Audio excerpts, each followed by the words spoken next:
الذين آمنوا وتطمئن قلوبهم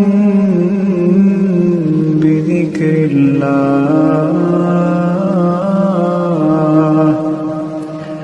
ألا بذكر الله تطمئن القلوب।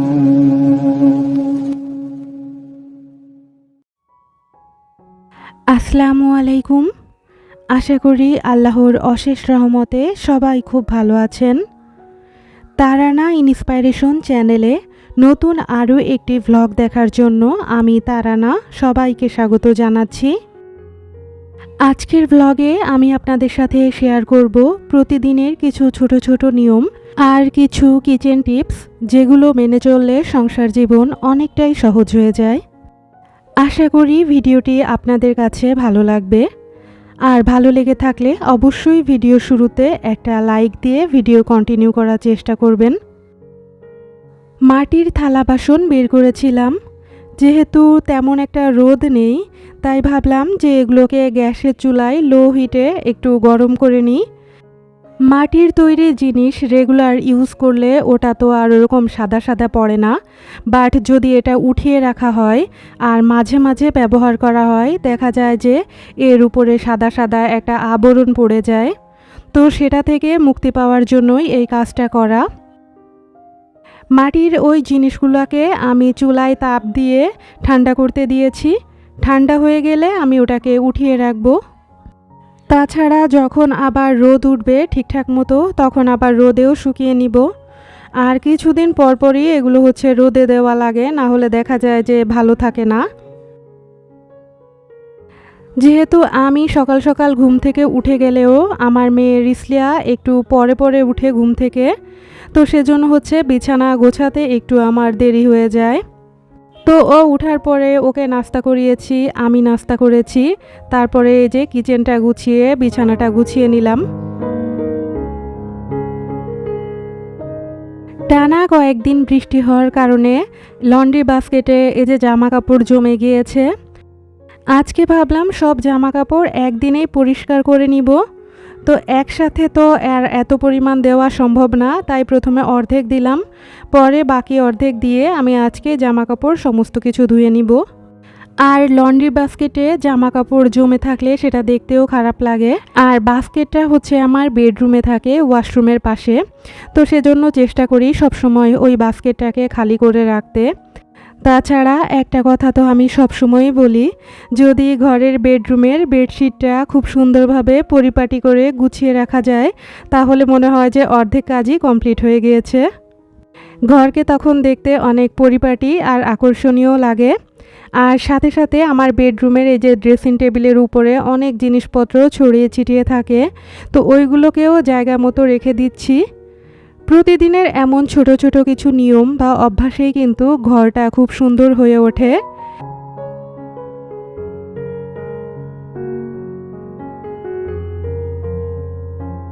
এবার একে একে কিচেনের বাকি কাজগুলো কমপ্লিট করে নিব। আমরা যখন কোনো কৌটায় কোনো ডাল জাতীয় জিনিস রাখি, দেখা যায় যে পোকার সংক্রমণ শুরু হয়ে যায়। তো ওই পোকার হাত থেকে বাঁচার জন্য আমি একটা রসুনের কোয়া দিয়ে দিলাম, এতে করে পোকার সংক্রমণ খুব কম হয়। আর আরেকটা কৌটায় আমার এই যে ময়দা আনা হয়েছিল, তো ময়দাকে রিফিল করে রাখছি। 2 কেজি ময়দা আনা হয়েছিল, তো পুরোটা এই কৌটায় ধরেনি, তো কিছুটা অংশ এই প্যাকেটে রয়ে গিয়েছে। তো এইটাকে আমি কিভাবে এয়ারটাইট করে রাখি সেটাই এখন দেখাচ্ছি। প্যাকেটের মুখ প্রথমে ভাঁজ করে নিচ্ছি, তারপর বাজারে এরকম ক্লিপ পাওয়া যায়, এই ক্লিপগুলো দিয়ে আমি এর মুখটা আটকে রাখলাম। এতে করে এর ভিতরে কোনো আলো বাতাস কিছুই ঢুকতে পারবে না, কোনো পোকামাকড়ও ঢুকতে পারবে না, এটা একদম এয়ারটাইট হয়ে গেল। তো এই টিপসটা কিন্তু আমি আমার কিচেনের দৈনন্দিন জীবনে অনেক বেশি প্রয়োগ করি, ভাবলাম আপনাদের সাথে তাই শেয়ার করে ফেলি। এইখানে যে 2টা বোতল দেখছেন, এই বোতলের একটাতে আমি সয়া সস রাখি, আর একটাতে ভিনেগার রাখি। এই বোতলগুলোতে রাখার কোনো আলাদা কারণ নেই, দেখতে ভালো লাগে এজন্য রাখি। তো এটা রাখার পরে এর উপরে আমি এই যে লেবেল স্টিকার আজকে লাগিয়ে দিচ্ছি, কোনটা কী জিনিস সেটা যাতে সবাই দেখে বুঝতে পারে। তো এই লেভেল স্টিকারগুলো আমি হচ্ছে অনলাইন থেকে নিয়েছিলাম, এর সাথে একটা চকও দিয়েছিল। এখন হচ্ছে আমি এর উপরে চক দিয়ে লিখে নিব, এটা সয়া সস সেটা লিখে নিচ্ছি, আর এটার মেয়াদ কবে শেষ হবে সেই ডেটটাও লিখে রাখবো।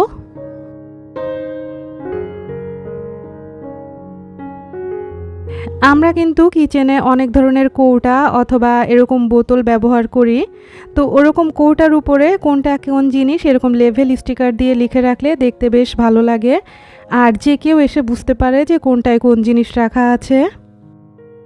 মাটির জিনিসগুলো ঠান্ডা করে নিয়েছি, এখন হচ্ছে শোকেজে তুলে রাখছি। আজকে আমি আপনাদেরকে একটা দুর্দান্ত কিচেন টিপস শেয়ার করব, যে টিপসটা অনেকেই হয়তো জেনে থাকবেন, আবার অনেকেই হয়তো জানেন না। তো আমি যেহেতু টিপসটা প্রয়োগ করি তাই ভাবলাম আপনাদের সাথে শেয়ার করি। বাজার থেকে অনেক সময় মাছ কিনে নিয়ে আসার পরে দেখা যায় যে মাছ থেকে আলাদা একটা গন্ধ বের হয়, যেটা কিন্তু রান্না করার পরেও যায় না। আর এই গন্ধ দূর করার জন্য এখানে আমি নিয়ে নিয়েছি পরিমাণ মতো আটা, আটার সাথে নর্মাল যে পানি সেই পানিটা দিয়ে দিয়েছি। এখন এই মাছগুলোকে খুব সুন্দর করে কচলে নিব, আর মাছগুলো কিন্তু অলরেডি ভালোভাবে পরিষ্কার করে ধুয়ে রাখা। আমি জাস্ট রান্নার আগে এই আটাটা মাখিয়ে রান্না করে নিব। এই আটার পানিতে 2-3 মিনিট আমি মাছটা ভিজিয়ে রাখবো, তারপরে ভালো করে পরিষ্কার পানি দিয়ে ধুয়ে নিব। তো মাছটা আমি ধুয়ে নিয়েছি, এখন হচ্ছে একদম রান্নার উপযোগী হয়ে যাবে, আর যখন রান্না করবেন তখন আলাদা কোনো স্মেলও বের হবে না। অনেকে ভিনেগার অথবা লেবুর রসও ব্যবহার করে থাকে, সেটাও কার্যকরী, তবে এটা হচ্ছে বেশি কার্যকরী আমার কাছে সেটা মনে হয়। এই টিপসটা যে আমি সব সময় রান্নার ক্ষেত্রে ব্যবহার করি বিষয়টা তেমন না। যেসব মাছে রান্নার পরেও একটা বাজে স্মেল থেকে যায় সেসব মাছের ক্ষেত্রেই এই টিপসটা ফলো করি আর কি। মাছ রান্না করার আগে মাছগুলোকে আমি ভেজে নিচ্ছি, দিয়েছিলাম লবণ, হলুদের গুঁড়া আর মরিচের গুঁড়া। তো মাছ এক পিঠ ভাজা হওয়ার পরে দেখা যায় যে মাছ উল্টাতে অনেক প্রবলেম হয়, মাছ উল্টাতে গেলে ভেঙে ভেঙে আসে। তো সেই ক্ষেত্রে আমি আরেকটা টিপস ফলো করি, সেটা হচ্ছে আমার চুলার জালটা বন্ধ করে কিছুক্ষণ এটা ঢেকে রাখি। যখন দেখা যায় যে অনেকটা ঠান্ডা হয়ে এসেছে তখন এরকম মাছগুলো যদি উল্টে নিই তখন হচ্ছে মাছগুলো আর ভেঙে যায় না, খুব সুন্দর করে এটা সহজেই উঠে আসে। সংসার চালাতে গেলে মেয়েদের যে কত রকমের বুদ্ধি প্রয়োগ করতে হয় আসলে বলার বাইরে। সবাই আমরা সবার জায়গা থেকে সেরাটা দেওয়ারই চেষ্টা করি, আর আমি হচ্ছে এমন একজন মানুষ যে কোন কাজটা খুব সহজেই করে নেওয়া যায় সেই বুদ্ধি খুঁজতে থাকি, যাতে আমার সময়টা একটু বাঁচে আর কি। মাছ রান্না করার জন্য এখানে দিয়েছি পেঁয়াজ, আদা বাটা, মরিচের গুঁড়া, এখন দিয়ে দিচ্ছি হলুদের গুঁড়া, জিরা গুঁড়া, ধনিয়া গুঁড়া আর পরিমাণ মতো লবণ দিয়ে দিব। সব মশলাগুলো দেওয়ার পর অল্প একটু পানি দিয়ে আমি আগে মশলাগুলোকে কষিয়ে নিব, এতে করে মশলার যে কাঁচা গন্ধ সেটা আর থাকে না। তারপরে যখন এই পানিটা শুকিয়ে গিয়েছে তখন আমি এই মাছগুলো দিয়ে দিচ্ছি। এই মাছগুলোকেও এই মশলার ভিতরে নেড়ে চেড়ে রান্না করে নিব কিছুটা, তারপরে এটার ভিতরে আমি ঝোলের পানি দিয়ে দিচ্ছি। আর রান্নার শেষে যদি একটু ফালি করে কাঁচামরিচ দিয়ে দেওয়া যায় তাহলে তরকারির টেস্টটা আরও বহুগুণ বেড়ে যায়। তো আমি প্রায় রান্নার ক্ষেত্রেই এরকম ফালি করে কাঁচামরিচটা শেষের দিকে দিয়ে দিই। তো আমার মাছ রান্নাটা কমপ্লিট হয়ে গিয়েছে, আর এদিকে আকাশের অবস্থাও আবার অন্ধকার হয়েছে। বিয়ের আগে আমি কোনো ধরনের রান্নাই জানতাম না, এমনকি কোনো রকমের কোনো কিছু কাটাকাটিও করা লাগেনি। আমাদের বাবা মা দুইজনই চেয়েছে যে আমরা শুধু লেখাপড়া নিয়েই ব্যস্ত থাকি, এক্সট্রা কোনো সংসারের কাজই আমাদের করা লাগেনি, মানে জাস্ট জামা কাপড় গোছানো অথবা হচ্ছে বিছানা গোছানো, পড়ার টেবিল গোছানো, এইটুকু পর্যন্তই আমাদের কাজ সীমাবদ্ধ ছিল। কিচেনের কাজ আলহামদুলিল্লাহ কখনোই করা লাগেনি। তো এখন কিন্তু সময়ের সাথে সাথে সব কিছুই শিখে গিয়েছি, কোনো কিছুই এখন আর অজানা নয়। আর কোনো কিছু যদি অজানা থাকেও সাথে সাথে মাকে অথবা বড় বোনকে ফোন দিয়ে ফেলি, তাদের কাছ থেকে জেনে নেই, অথবা আমাদের ইউটিউব তো আছেই, কোনো জিনিস জানার দরকার হলে সেখান থেকেও দেখে নিই। তো এভাবেই করে কিন্তু অনেক কিছু শিখে নিয়েছি। পাশাপাশি আমার শ্বশুরবাড়ি থেকেও অনেক কিছু আমি রপ্ত করেছি।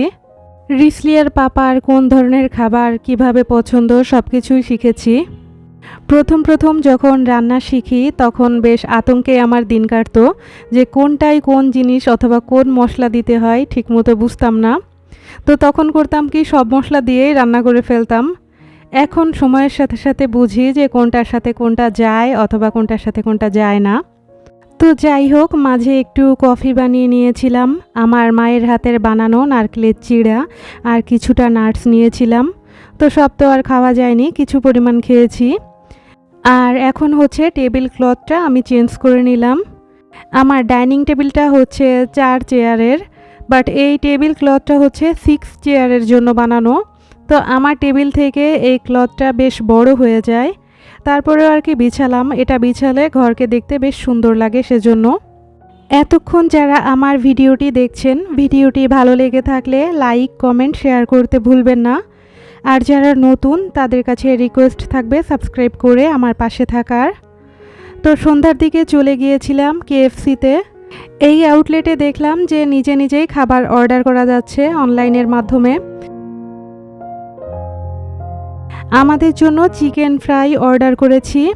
তো এইখানে কোনো স্টাফের সাহায্য ছাড়াই হচ্ছে আমরা অর্ডার করে ফেলেছি। জাস্ট ওরা হচ্ছে আমাদের খাবার এসে টেবিলে দিয়ে যাবে। পেমেন্টও অনলাইনের মাধ্যমে করে দেওয়া হয়েছে। তো আশা করি ভিডিওটি ভালো লেগেছে। আজকের মতো এখানেই বিদায় নিচ্ছি। আল্লাহ হাফেজ।